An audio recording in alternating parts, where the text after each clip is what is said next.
Kami hari ini hingga 13 hadir ke Balai Polis Dan Wangi bagi membuat laporan susulan selepas daripada laporan SPRM yang telah pun kami lakukan pada 10 November yang lalu berkaitan isu skandal NFC yang melibatkan laporan resmi terhadap SPRM berkaitan dengan isu pembelian kondominium 9.8 juta.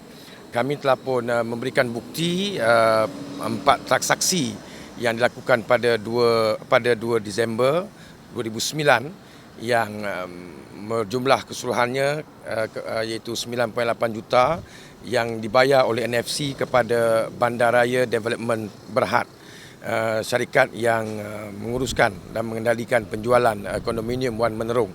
Dan hari ini kami tampil bagi memberikan bukti baru iaitu kenyataan yang dibuat oleh Datuk Seri Dr. Muhammad Saleh Ismail, pengerusi eksekutif NFC dan juga merupakan suami kepada Datuk Seri Sarizat Jalil, Ketua Wanita UMNO, yang telah mengeluarkan kenyataan dalam semua media berkaitan dengan pembelian kondominium oleh NFC.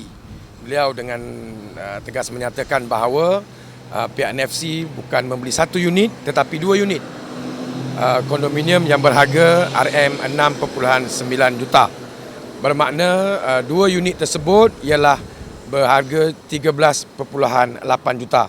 Jadi sebab itu kami hari ini tampil ke Balai Polis Dan Wangi kerana pihak SPRM telah menyerahkan kes ini kepada pihak polis di bahagian komersial untuk meneruskan siasatan.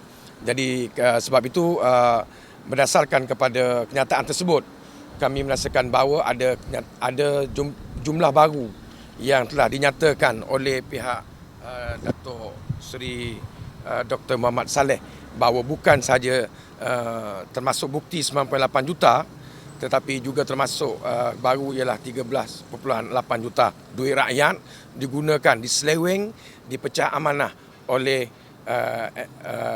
ahli keluarga Datuk Seri Sarizat Jalil.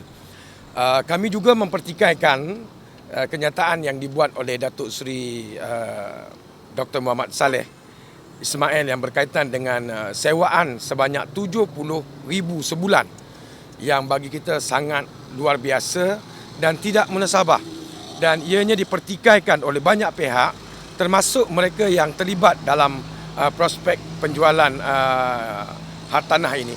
Bermakna sewaan sebanyak 70 juta sebulan seunit adalah merupakan satu yang cukup tidak munasabah. Justru kami mendesak kepada Datuk Seri Dr. Muhammad Saleh dan juga NFC memberikan siapakah orangnya, individu yang telah menyewa kondominium tersebut dengan harga RM70 juta sebulan, 70,000 sebulan dan termasuk kedua unit, dan juga memberikan dokumen, menyatakan dokumen pembayaran yang dibuat oleh individu ataupun mereka yang menyewa kondominium tersebut kepada umum, kerana ini melibatkan duit rakyat. Sebab kondominium ini dibeli bukan saja di luar daripada pertentangan perjalanan projek feedlot lembu kebangsaan ini, secara jelas ianya merupakan satu penyelewengan yang cukup nyata. Jadi sebab itu kita nak tahu siapa yang sewa dengan kos harga 70,000 sebulan yang bagi kita cukup melampau dan tidak munasabah. Jadi sebab itu kita minta supaya pihak polis mengambil satu siasatan dengan segera berkaitan dengan skandal yang cukup besar ini yang melibatkan duit rakyat, penyelewengan dan juga pecah amanah yang dilakukan oleh ahli keluarga Datuk Seri Sarizat Jalil selaku menteri dan juga Ketua Wanita UMNO. Jadi kita secara tegas menyatakan bahawa pendirian, bahawa tindakan ini merupakan tindakan yang cukup membuktikan berlakunya jenayah seperti mana yang dinyatakan bahawa terkandung dalam Akta 613 Seksyen 409 Kanun Keseksaan. Terima kasih. 613 Seksyen 409 seperti mana yang diberitahu oleh SPRM kepada kita lah. diberitahu kepada Sarifuddin bahawa di bawah 409 kanun kesesaan pecah amanah jenayah. Ya.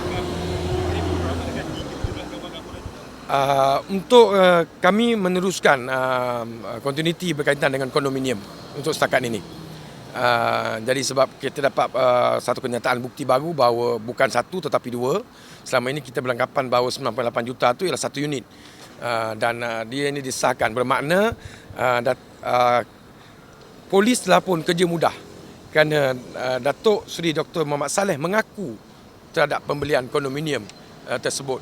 Dan bagi kami ialah kalau Datuk Dr. Mohamed Saleh menganggap ini merupakan satu projek pelaburan komersial, kami membantah tindakan tersebut secara jelas merupakan suatu tindakan pecah amanah jenayah yang dilakukan oleh NFC dengan menggunakan wang rakyat melalui hutang NMLC, juga merupakan syarikat milik keluarga Datuk Seri Jalil Sarizat Jalil.